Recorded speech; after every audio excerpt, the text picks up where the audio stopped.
Hi, everybody. Welcome to the Fullness of Life podcast. I'm Nancy Carlson, VP of Spiritual Life for Cassia, which is an affiliation of Augustana Care and Elam Care. This podcast is for anyone who is an older adult or has an older adult in their life. Today, we're talking about how our leaders can foster fullness of life in these times of COVID-19. Today, I have Paul Annett, Cassia's leadership consultant, with me. So welcome, Paul, and thank you for taking time out of your busy schedule to be with us today. Thank you very much. I'm delighted to be with you. So, Paul, we're sure living in unusual, uncertain times, aren't we? We certainly are. People are feeling anxious and lonely, uncertain about the future, wondering what tomorrow might bring. And we find ourselves listening to leaders of our cities, states, nations, worlds, our companies. We try to practice social distancing and stay home. And I've seen how different leaders react in times of crisis. And I thought it might be helpful to talk about the ways that leaders can help foster fullness of life in these anxious times. So first, can you tell us a little bit about your background and how you became a leadership consultant? Certainly. Well, my background started in the classroom, high school classroom, teaching business classes in La Crosse, Wisconsin. From there, I got into human resources and spent the majority of my career either on the management side of human resources in corporate life with the Toro Company was part of that career, or with consulting. And the last 17 years, I've been spending my time and effort working with organizations that are going through some form of significant change or transition, either a leadership change, an organizational change, or the family transition of first to second generation of ownership and leadership. So that's how I got into my profession. I tell people that I'm old enough to retire, but as long as I can have this much fun doing what I'm doing, as long as God gives me the physical and emotional ability to do this, I'm going to continue working. Oh, that's wonderful. We are so thankful that you're with us at Cassia. So appreciate your leadership and your expertise and your support and encouragement. So thank you. So how does what you do to support leaders who are fostering fullness of life, how does what you do support them, and how has that changed in the past month or so? So how does what you do support them, and how has that changed in the last month or so? Paul is frozen. There you are. Okay. Yep. I know the question, so should I just start Sure. talking? Yep. Okay. Yeah. Well, and I'm sorry we're having some technical difficulties, but let me just start the answer. I'll pause and then start the answer to that question. Well, you sent me some wonderful questions, Nancy, about leadership and about leadership at this time, unprecedented time in our history. And we've had recessions and we've had 9/11, we've had things happening, but we've never had anything like this, which has basically shut down or closed in our organizations and relationships. So when I looked at your question of what does fullness of life mean to me as I work with leaders, and I have 4 things that also start with F. All right. First of all, fullness of life in leadership or non-leadership is about our faith.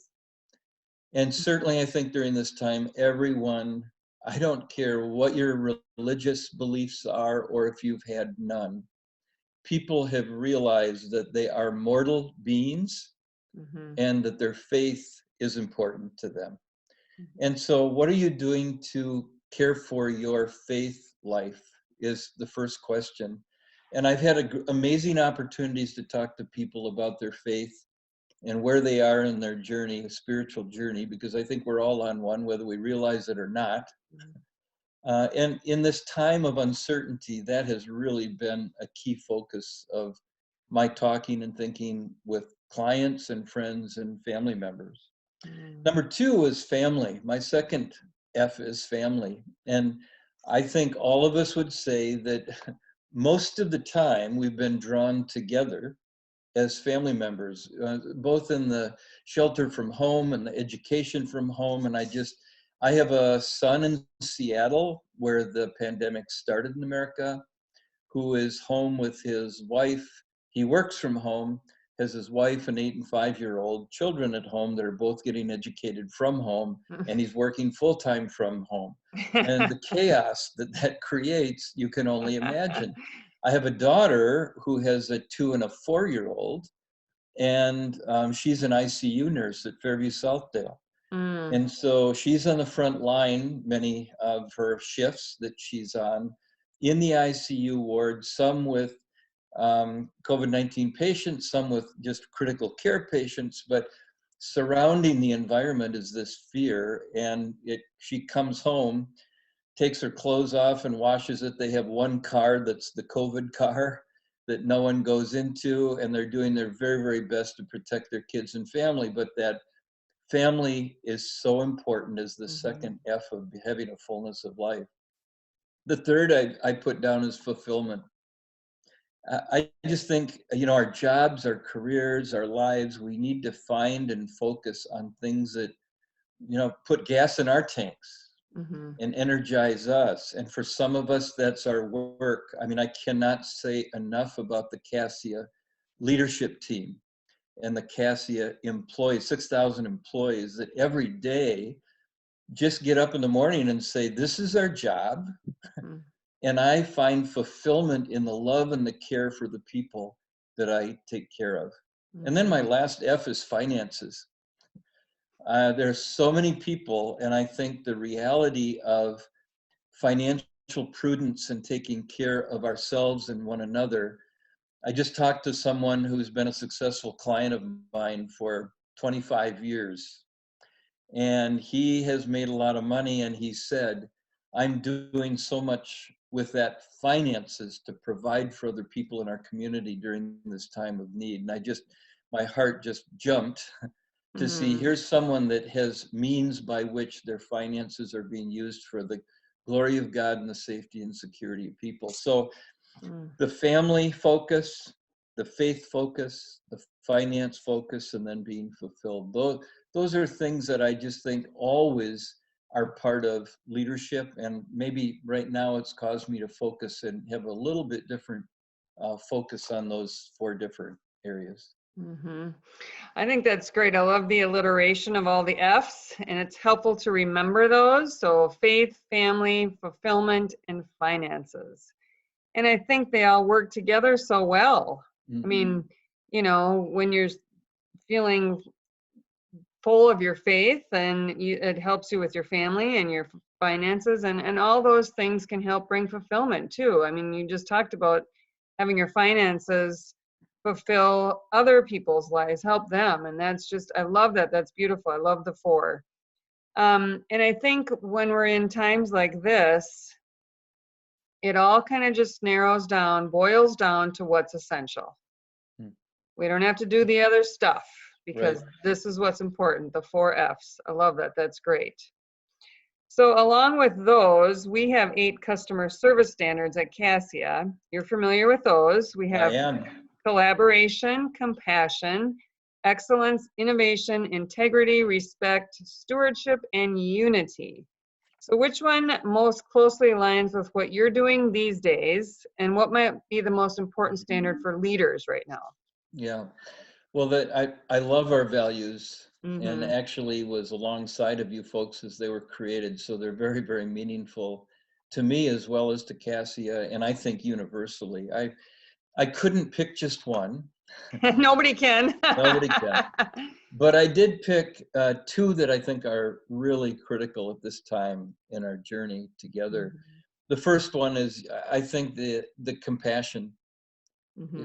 If we are about anything as leaders, as family members, as employers, as employees, as caregivers, I think the umbrella of everything that we do should be compassion for those that we are working with, working for, living with, married to, children, and just the love that we can show. And that has to come as a source from God's love. It can't come from the environment that we live in right now, obviously. I think we've all learned that we might have thought we were in control, but we certainly are not in control at That's all. right. Yeah. Mm-hmm. The second one I picked, and this is one of my themes of life, and whether I'm here in America with a client, with my family, thinking about other areas of my life. I have a ministry that is in Rwanda, Africa, and they are, you want to talk about struggling, how would you like to be shelter in place in your hut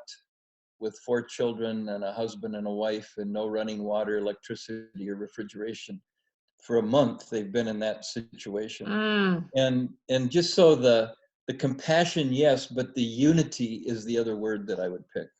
Mm-hmm. Because in a crisis, I think the crisis either causes us to unify or to divide Mm-hmm. relationships. Yeah. I think it's true in our homes. There's times when the stress of being that close together for that long with these restrictions, without a baseball game to watch or something entertainment wise to do other than a book and our kids and things that we Mm-hmm. can do on the internet, but that unity, it oftentimes is shattered. And I think that focus of making sure that we as a team at Cassia, we as a individual location with our employees and our residents and their families, and my heart goes out so much. I've lost 4 parents. My 4 parents have passed Mm. away, and 2 of them were in long-term care or care facilities. And I mean, to be alongside of them and to be at the side of their bed and so forth is one thing. To not even be able to be with them during these difficult Yeah. and complex times, my heart literally breaks. And I can see how the wedge of disunity could be driven into Mm-hmm. families, into staff, into relationships. And so I would say that our compassion is our first, and unity and focus on being one is our second. Mm-hmm. You live those out so well, Paul, and you are just so instrumental in being compassionate with all of us and helping us to be unified as one. So I appreciate those standards that you exemplify so great. And I also think that they work together, don't you think? That, Oh, yes. when you're compassionate with people, they want to be on your team, so to speak, and so you're unified. And when you have a goal of being together, of being unified, then that also breeds compassion, don't you Mhm. think? I think it Yeah, kind of works together. I had a call earlier this week with a client on Monday, and we talked about business issues. And at the end of the call, and it was about transfer of ownership from the first to the second generation of managers, and it was just business, business, business for 58 minutes. And at the end of the call, he said, "It's so good to hear a calming voice on the other end of the line." Mm-hmm. Now, I don't know that my voice is calming, but I think when we look at unity and compassion and what we can do for our residents, for our kids, for our parents, for our loved ones, I mean, that calming voice of assurance is so important during this time. Mm-hmm. Your voice is very calming and it's full of compassion. And that's just felt just every time you speak, you can just hear the compassion and the love in your voice. So I can see why I always feel that way when I'm talking to you too. So I can see why he said that. It was nice to hear your voice. Good. So you've talked a little bit about what your experience is working with these leaders. I mean, many of them, their workload has just doubled or tripled, and they're trying to lead with no precedent for what we're doing. And there's just so much information coming at them all the time. How do you help them foster fullness of life? I mean, for them personally or individually? Yeah, I read through this question and I just thought, wow, that's such a great question. Mm. I would say, first of all, that any one of us at any given time only have 100% to give to anything. Mm-hmm. Yes, some people are living in a very quiet and lonely environment right now, Mm-hmm. and they are struggling. Yep. Others are living in a chaotic, overworked, tired, and fatigued environment, and they are struggling. So when I read that question, I thought about it. I mean, I think it first starts with taking care of yourself. Mm-hmm. Mm-hmm. Many years ago in my career, I was working and very active in my career, my church, my family, demanding time with 2 kids, financially supporting our family. And I remember one time I met with 3 friends of mine, and they looked at me and they said, I don't think you are doing well. And I said, what do you mean I'm not doing well? I'm doing this and I'm doing this and I'm doing this and I'm doing this. And they said, no, we don't think you are doing well. Well, my Mm-hmm. blood pressure was a little higher and my cholesterol was going up and I wasn't eating well and I wasn't sleeping well. And that was a time when they looked at me and they said, if you don't take care of you, you don't take care of other people. Exactly. Mm-hmm. And we know right now that especially in the healthcare industry, and my daughter is an example of this, and hundreds of thousands of people are serving others, whether it's in the grocery store. And I Mm-hmm. walked up to the deli last weekend and I got some meat from the deli, and I looked at the person on a Saturday morning at 9 o'clock and I said, how are you doing? And he said, I so don't want to be here. Mm. And yet he was there serving me.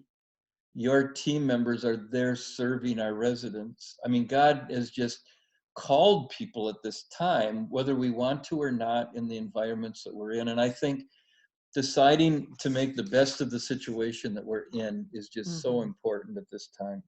Mm-hmm. Well, and thank God for friends who can look out for Yeah. us and say, I think you need a little change of attitude, behavior, whatever.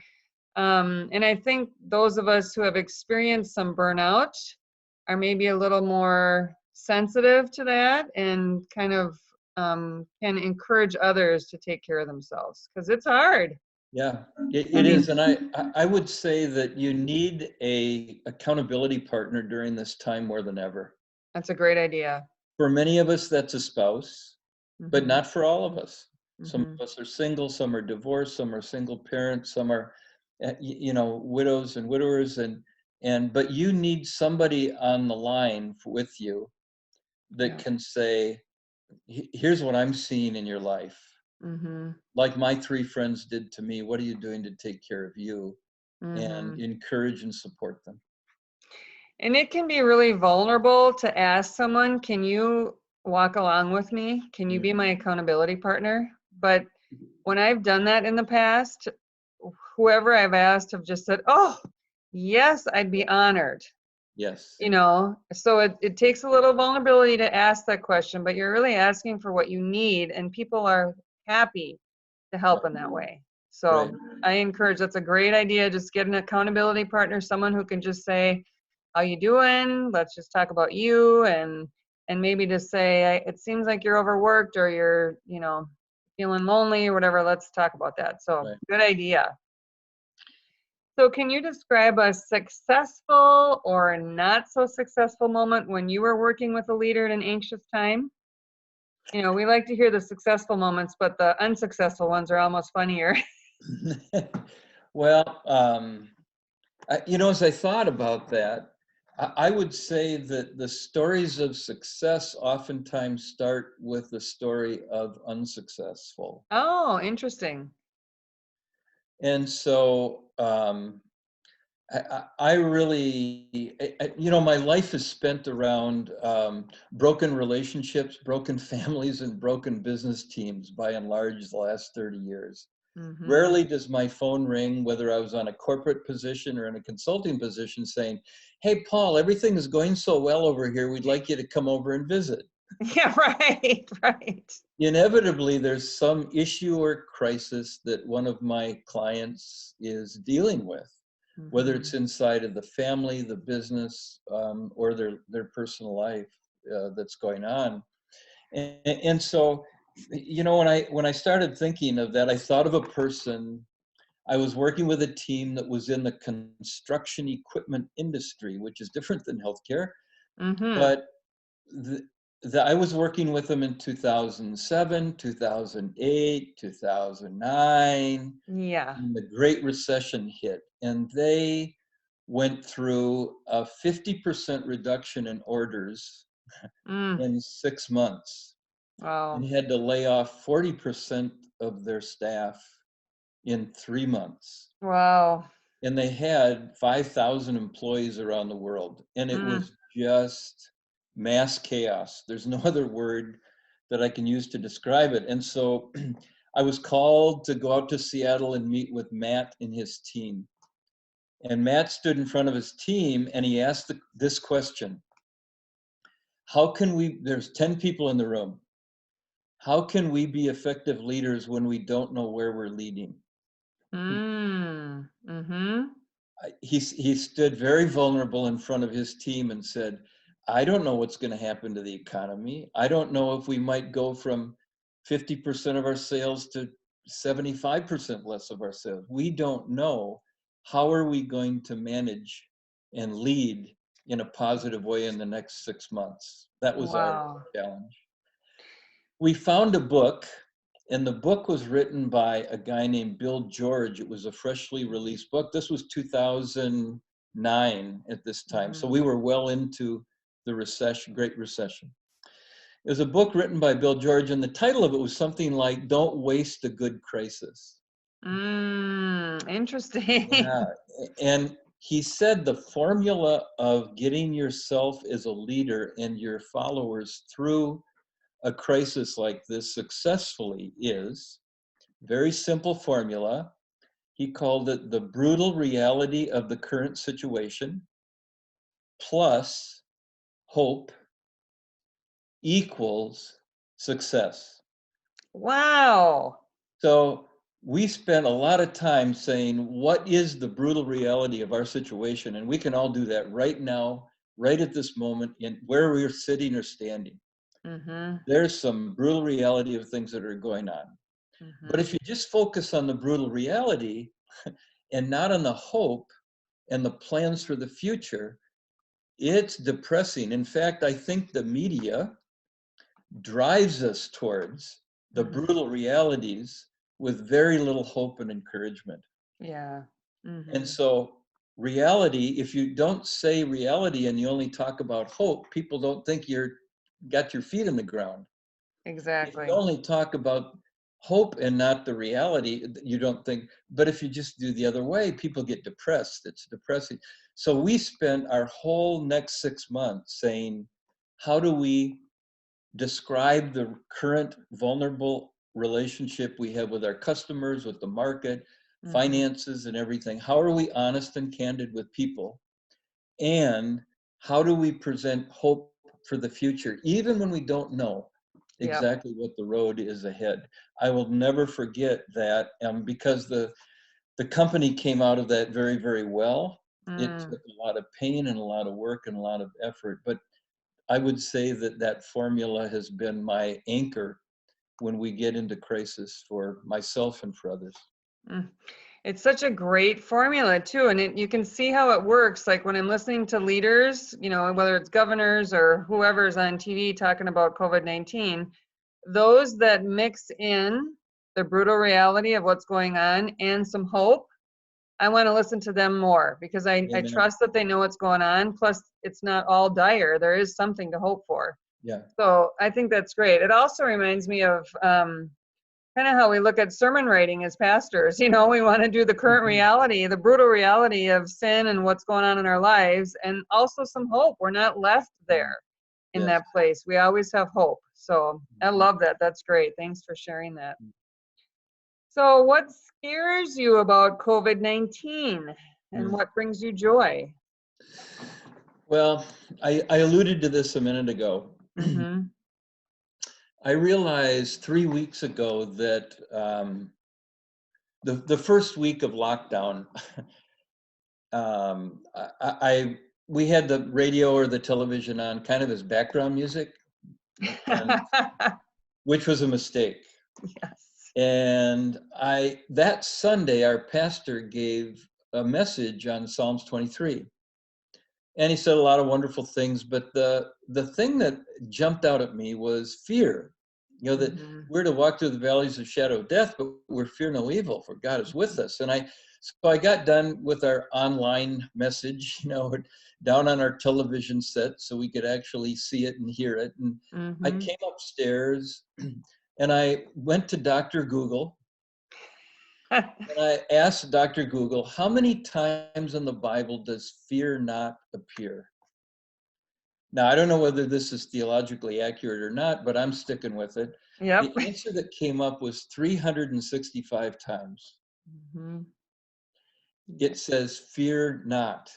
So Mhm. obviously, there was some fear throughout the Bible, whether it Yes. was Abraham or Moses and the Egyptians, or whether it was the disciples. And I mean, but what does God and the Holy Spirit come and consistently say? Fear not. You're not. Mhm. What does our media consistently say? Ah! Fear much. Yes, right. Fear much. And Mhm. God says, fear not. Mhm. And so I have gone to this verse that I have underneath my desk in the glass, and I have it in my folder and have it in front of me. It's Isaiah 41:10. And it says, do not fear, for I am with you. Do not be dismayed, for I am your God. I will strengthen you and help you. I will uphold you with my righteous right hand. Mhm. And what do I fear? We have a lot, all of us that are listening or that are with, us today have a lot of fear, but with that brutal reality of the physical fears, we have that promise of God of fear not, for I am with you. He doesn't Mhm. promise to always protect us from the virus or from things that are Mhm. going on in our life, but he does promise to have his presence with us during those issues. Mhm. So that's my fear, is the loneliness of our situation. My promise is fear not, for I am with you. Exactly. Yep, that's great. And that's all we can do is have somebody with us in those times. I think that's always what we hear family members are concerned about is they can't be with their loved ones. And I always remind them they're never alone Right. because Jesus is always with us. So, Amen. Yeah. and there's lots of joy out there. There's things we can laugh about. And, I keep saying creating all those YouTube videos is not so easy. It looks really easy when you watch them, but it's not so easy. No, no, So that's what's brought you joy in these stressful times? well, I have to admit that we're probably breaking code, but my wife is taking care of our 2 and 4-year-old grandchildren 1 or 2 days a week Okay. while our son works and our daughter works. When their schedules overlap, when they're both at work. And the joy of a 2 and a 4-year-old in the house, or That's even great. last night at dinner, as one of them came dressed up down the stairs, the 2-year-old as a princess, and the other one came dressed down as Superman. Love it. When we were sitting there having hot dish at dinner, the joy that children feel and that Mhm. bring to us is an amazing thing. And Yes. laughter comes in those Mhm. moments. And I think one of the keys to a successful relationship and team is what I call the laughter factor. Mhm. How much do we hear ourselves enjoying life even though there's difficult situations? And so some of the joy that I've had is my wife Debbie and I have been married 44 years. Wow. I told her last week that, if I had to be isolated with anyone for who knows how long, I'm just blessed to be married to her. And although she gets on my nerves from time to time in one house Mhm. and vice versa, that the joy that we can bring one another is so important. So That's relationships is the short answer. yes. Joy is great. And I too feel blessed with our marriage and that Jim and I are home. We're both working from home and it's just really a blessing. And the other, I'm always looking for good backgrounds for these YouTube videos that we're creating. And we have a nice white tufted headboard in our bedroom. Mm. And I was looking for a place to do the Easter service. And I said, well, maybe I could do it here. And Jim goes, yeah, Jesus has risen, but I have not. I'm going to do this from my bed. Yeah, no, that didn't work very well. So Uh, anyway, do you have any other last minute words of wisdom for our leaders today? I have one more thing that happened to me this morning, in fact. I was busy doing some work and I just finished up with a call, and a friend of mine who is, one of my three brothers that four of us have met together since 2 weeks after 9/11 for dinner every 4 to 6 weeks. And Wow. he sent me a video, a YouTube video, and said, take a listen to this, was basically it. And the video was by a YouTube video, and I know that you're going to send this on, and I'd really encourage, I've sent this out to my family and friends and said, please take 4 minutes of quiet time Yeah. and let these words and this message and this song minister to your heart. So I clicked on this, like you always do on a YouTube video, and up came this 15-year-old girl who convinced her father to make a YouTube, at home all this time, make a YouTube video with her singing.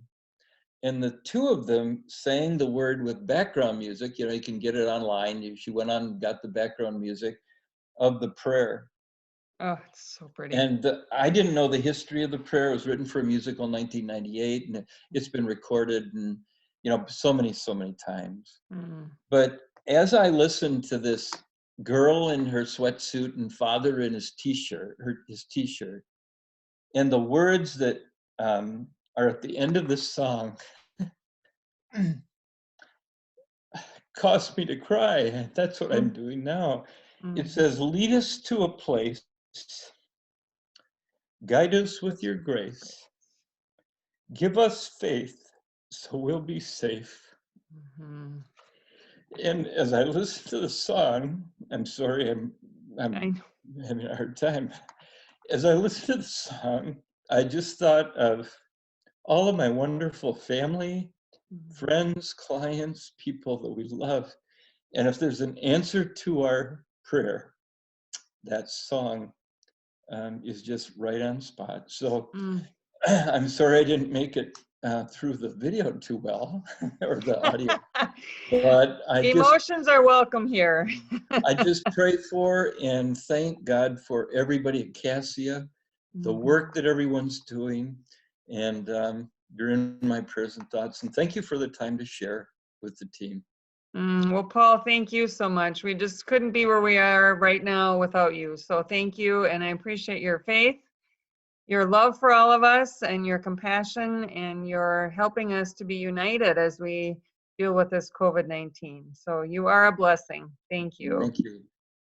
Amen. And we will share that link to that video. I think it'll play better if I just share it on our website. So we'll share that. And thanks for listening today. And thanks for Paul for being on this Fullness of Life podcast for Cassia. For more information, please check out cassialife.org or find us where you listen to your favorite podcast by searching for Fullness of Life. Tune in again next week, and you can subscribe to our podcast by visiting fullnessoflife.buzzsprout.com. Blessings to you this day. All right. Thanks, Paul. Thank you, Nancy. It was therapeutic for me to just do this, so I appreciate it. It was so great. I so appreciate you. You know that. I do. And I love you too. I love you too. And you're just such a blessing to me. I'm so thankful you were able to do this with me. And God bless. Thanks for sharing that song. One of my dear friends who, he was one of the first people I knew to be diagnosed with HIV. He was our choir director, and he was just a dear, dear, dear friend, had a fantastic voice. And he would record this with, different female singers through the years. And it's just like, when you sent that, I was like, that's that song. I love the prayer. So beautiful. Yeah. And, I went on, I thought, well, maybe there's a better internet version of that. And there are, of course, there's, Dion sings it in Italian and English and everything. But the simplicity of a 15-year-old girl and her dad, just that moved my heart all the way. So so sweet. And it's just like so, and I love his, like looking at her in anticipation of how she's going to sing. And it's just like, oh, Yeah. so beautiful. Yeah. So I will All right. share the God link. bless. Have a great rest of the day. Okay, Paul, thank you. Bye-bye. Bye.